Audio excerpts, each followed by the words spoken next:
गीता और आकाश की arrange marriage थी। गीता की शादी एक पढ़े लिखे परिवार में हुई थी, जहां सास आंचल जी स्कूल में टीचर और ससुर प्रेम जी एक गवर्नमेंट ऑफिसर थे और पति आकाश भी सीए है।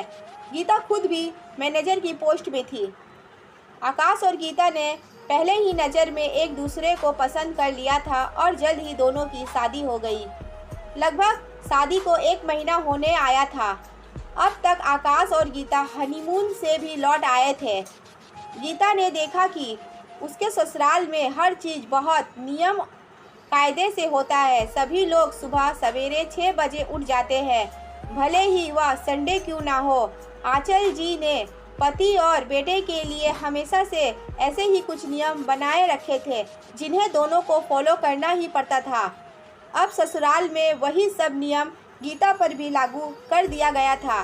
गीता वैसे भी रोज़ ऑफिस जाने के लिए जल्दी ही उठ जाती थी। सिर्फ एक संडे छुट्टी का दिन ही मिलता था, जिस दिन वह आराम से सो सकती थी, मगर आंचल जी के वजह से उसे संडे को भी सोना नहीं मिलता था। गीता के ससुराल में सभी लोग बहुत तहजीब से पेश आते थे। ना कोई जोर से हंसता था, ना कोई मजाक मस्ती के बात करता था। उसके उल्टा गीता जिस परिवार में थी, वहाँ तो हर वक्त धमाका धमाल हंसी मजाक होता ही रहता था, क्योंकि गीता के मायके में वे लोग खुद 4 भाई बहन थे और पास की मकान में चाचा चाची और उनके बच्चे रहते थे, जिस वजह से घर में हमेशा हंसी मजाक धमाल होता ही रहता था। गीता भरे पूरे परिवार में पली बड़ी लड़की थी। जब गीता के दादा दादी जिंदा थे तो पूरा परिवार साथ में ही रहा करता था, जिससे हमेशा घर में त्यौहार जैसा माहौल रहता था। गीता की माँ और चाची मिलकर बहुत सारे पकवान बनाती और हमेशा हंसी मजाक का माहौल बनाया रहता था। सभी बच्चे बाहर झूला झूलते तो गीता को भी झूला झूलने का मन करता था। जब भी वह झूले पर बैठती, पीछे से चाचा की बेटी काजल को जोर से झूला ठेलने को कहती, और जब झूला आगे से पीछे जाता तो गीता को लगता कि वह हवा से बातें कर रही है। वह काजल को चिल्ला कर कहती, काजल जोर से और जोर से और जोर से। दादा दादी अपने जिंदगी में ही दोनों भाइयों का बराबरी से बंटवारा कर दिया था, ताकि कभी कोई लड़ाई झगड़ा ना हो। बंटवारे में चाचा चाची के हिस्से पास वाला मकान आया था, जिसमें वह अब लोग रहने लगे थे। दादा दादी के गुजरने के बाद भी पहले जैसा ही हंसी मजाक का माहौल बना रहता था। अभी भी माँ और चाची खूब हंसी मजाक करते और घर में खूब पकवान बनाकर हम बच्चों को प्यार से खिलाते थे।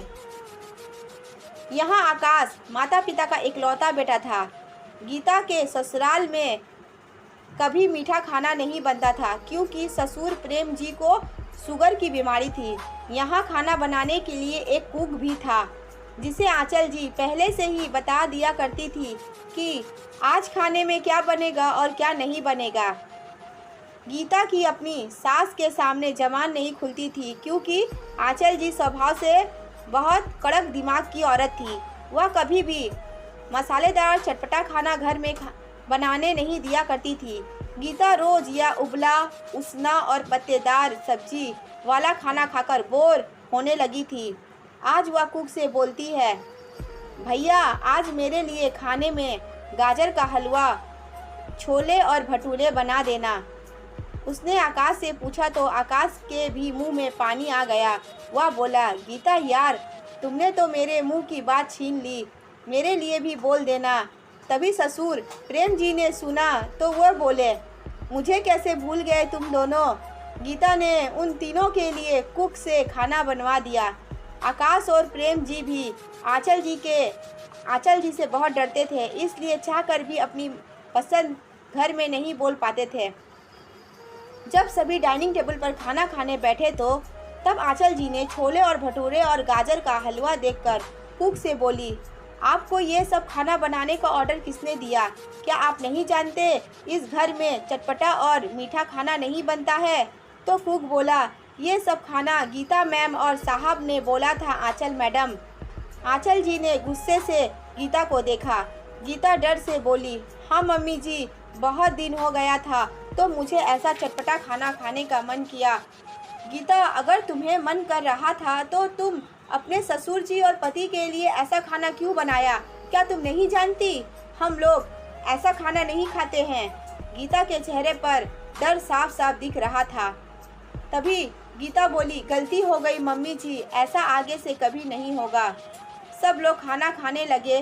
गीता खाने के बाद कमरे में आकर आकाश से बोली, आकाश, आज तुमने मेरा बिल्कुल साथ नहीं दिया।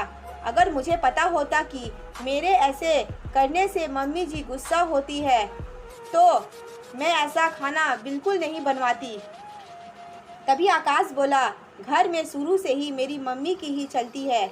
मेरे पापा भी मम्मी के आगे कुछ नहीं बोलते हैं। गीता बोली, अच्छा है ना, आप लोग कितना इज्जत करते हैं मम्मी जी की।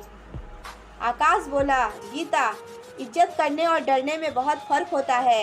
यहाँ मुझे और पापा मैं मम्मी से डर है, तभी तो आज भी मुझे और पापा को कुछ चटपटा खाना खाने को होता है तो हम बाहर किसी रेस्टोरेंट में जाकर खा लिया करते हैं। गीता बोली, अच्छा, मम्मी जी को ये बात नहीं पता है। आकाश बोला, मम्मी को हमारी बहुत सी ऐसी बातें हैं जो नहीं पता है गीता, क्योंकि मम्मी ने कभी हमारे साथ दोस्ताना वाला व्यवहार नहीं किया। वह तो बस अपना हुक्म चलाती रहती है हम पर, जिससे मुझे और पापा को मजबूरी में मानना ही पड़ता है। बल्कि मेरा और पापा का बहुत अच्छा जमता है। मम्मी स्कूल में इस तरह बच्चों पर अपना हुक्म जमाती है, उसी तरह घर में भी उन्हें लगता है कि हम अभी भी बच्चे हैं। मगर ऐसा नहीं है गीता, तुम शायद नहीं जानती हो, मगर मैं और पापा इसी वजह से मम्मी से बहुत दूर हो चुके हैं। बस मम्मी के सामने उनकी हाँ में हाँ मिला दिया करते हैं ताकि घर में कोई अशांति ना हो, कोई लड़ाई झगड़ा ना हो। बाकी हम दोनों मम्मी से परेशान हैं और अब शायद तुम भी मम्मी से परेशान रहोगी, मगर मैं कुछ नहीं कर सकता। अब गीता सब कुछ समझ चुकी थी। अब तो गीता भी ससुर प्रेम जी और पति के साथ हो गई थी।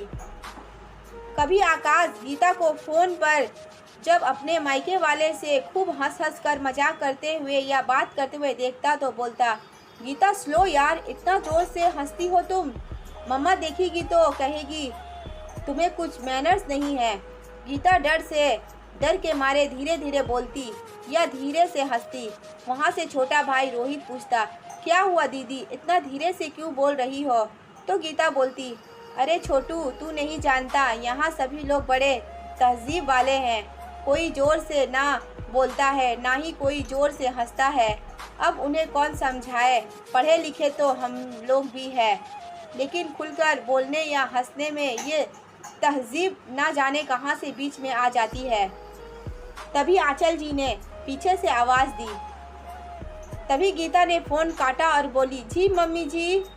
आंचल ने कहा, गीता, आज मेरी सहेली मिसेस शर्मा ने डिनर पर हम लोग को इनवाइट किया है, तो तुम शाम को रेडी रहना, हम वहाँ जाएंगे। शाम को सब लोग तैयार होकर मिसेस शर्मा के घर पहुँचे। उनका घर बहुत बड़ा और सुंदर था। सभी लोगों को घर दिखाते दिखाते वह घर के बरामदे में लाए, जहाँ 6 साल की पोती झूला झूल रही थी। सभी लोग थोड़ी देर बरामदे में बैठे तो गीता पार्क में झूले पर बैठी शर्मा जी की पोती के पास गई और उससे बातें करने लगी। थोड़ी देर बाद आंचल जी ने देखा कि उसकी पोती के साथ गीता जोरों से झूला झूल रही है। आंचल जी ने पहले अगल बगल देखा कि कोई तो देख तो नहीं रहा है, फिर आकर गीता को बोली, गीता उठो जल्दी से, इससे पहले कि कोई तुम्हें ऐसे झूला झूलते देख ना ले। गीता का मन तो झूले से उठने का नहीं था, लेकिन आंचल जी का गुस्सा देखकर वह उठ गई। सभी लोगों ने डिनर किया और फिर वापस घर आ गए। घर आकर आंचल जी ने गीता से बोल ली, गीता, तुम्हें ऐसे बच्चों की तरह झूला क्यों झूल रही थी? कोई देख लेता तो क्या सोचता कि तुम्हें बिल्कुल मैनर्स नाम की कोई चीज़ नहीं है। आज गीता को भी गुस्सा आ गया। फिर वह बोली, हाँ, मुझ में तो तमीज़ नहीं है मम्मी जी, बस तमीज़ तो आप में ही है। मैं भी पढ़ी लिखी हूँ मम्मी जी, मगर आपकी तरह नीचा नहीं सोचती। मैं जब से इस घर में आई हूँ, ये मत करो, वो मत करो, ज़ोर से मत हंसो, ज़ोर से मत बोलो। मम्मी जी, मैं एक खुशमिजाज लड़की हूँ, मेरा भी कुछ ख्वाहिश है। मुझे हंसना और बोलना पसंद है और मुझे झूला झूलना भी बहुत पसंद है। इसीलिए झूला देखकर मैं अपने आप को रोक नहीं पाई। आप शायद अकेलेपन में रही होंगी, लेकिन मैं भरे पूरे परिवार में पली बड़ी हूँ। मुझे घुटन महसूस होता है जब भी आप मुझे मेरी मन की करने से रोकती हैं।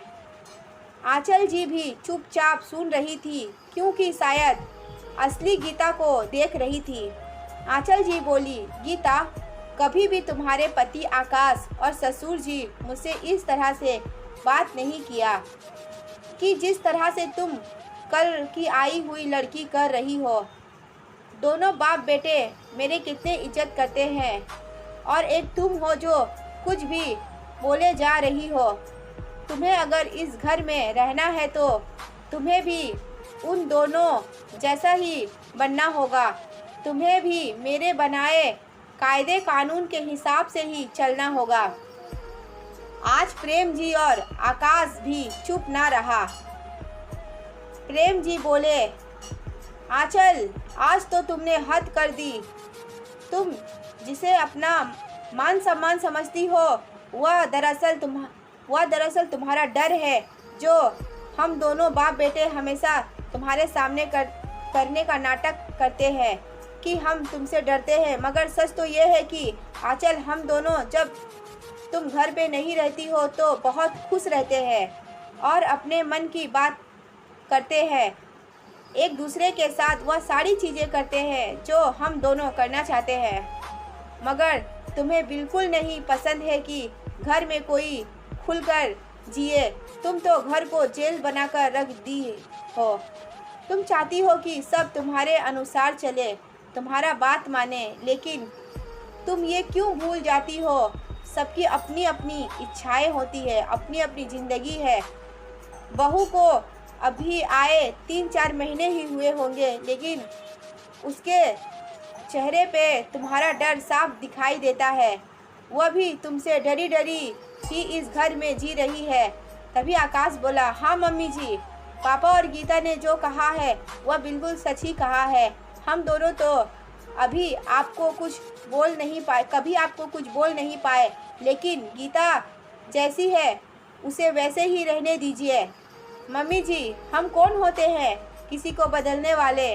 हमारा अधिकार सिर्फ अपने आप पर होता है, किसी दूसरे पर नहीं। ये बात आपको अब समझना पड़ेगा। मम्मी जी, आपको शायद याद नहीं होगा, लेकिन मुझे अच्छी तरह से याद है, जब कोई माँ अपने बच्चे से लाड प्यार करती थी तो उसे देखकर मुझे भी ऐसा प्यार चाहिए था, लेकिन वह प्यार आपसे नहीं मिल पाया। आप तो सिर्फ डिसिप्लिन ही सिखाती रही थी। ये मत करो, वो मत करो, ये मत जाओ, यहाँ मत जाओ, वहाँ मत जाओ, वैसा मत बोलो। वह प्यार कभी आपने नहीं मिल पाया। हमेशा डांट फटकार के ही रखती थी।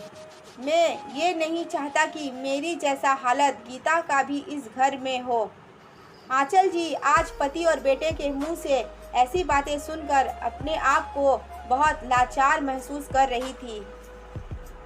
इतने सालों में उन्होंने आज तक किसी की भावनाओं को समझा नहीं। वह तो बस उन पर अपनी इच्छाएं थोपती रही। आज वह देख रही थी कि किस तरह आकाश, प्रेम जी और गीता उनसे बगावत पर उतर आए थे। आंचल जी ने अपने पति और बेटे पर बस हक जमाना चाहिए। उसके बदले उन्होंने प्यार किया होता तो आज यह दिन ना देखना पड़ता। आज आंचल जी को अपनी गलतियां साफ साफ नज़र आ रही थी। सबसे पहले उन्होंने अपने पति और अपने बेटे से माफ़ी मांगी और बोली, इतने सालों से मैं तुम लोगों को समझ नहीं पाई। आज गीता ने मेरी आंखें खोल दी है। और गीता से भी माफ़ी मांगी और बोली, मैं सचमुच भूल गई थी कि तुम्हारी भी कुछ इच्छाएं होंगी। गीता अब अपने ससुराल को अपने ही रंग में रंग चुकी है। यहाँ भी सब हंसी खुशी ठिठोरियाँ करती है और खुलकर जीते हैं। खुलकर जीना क्या होता है ये आंचल जी को गीता ने सिखा दिया था। दोस्तों, यह ज़िंदगी बहुत खूबसूरत है, इसे खुलकर जीना चाहिए, ना कि नियम और कायदे में बांधकर अपनी इच्छाएं मारनी चाहिए। हमें अपनी काम को करने के साथ साथ हंसना खेलना भी चाहिए। ज़िंदगी में अपनों का साथ खुशियाँ भर देता है। परिवार का असली सुख साथ में ही है, इसलिए हर पल का आनंद उठाना चाहिए। ना जाने कब ज़िंदगी हमारा साथ छोड़ दे। आपको ये कहानी कैसी लगी कमेंट में हमें ज़रूर बताएं और मेरे चैनल को अभी तक सब्सक्राइब नहीं किया तो प्लीज़ सब्सक्राइब कर लें। अब मैं मिलती हूँ एक नई वीडियो के साथ, तब तक के लिए धन्यवाद। Please subscribe my YouTube channel.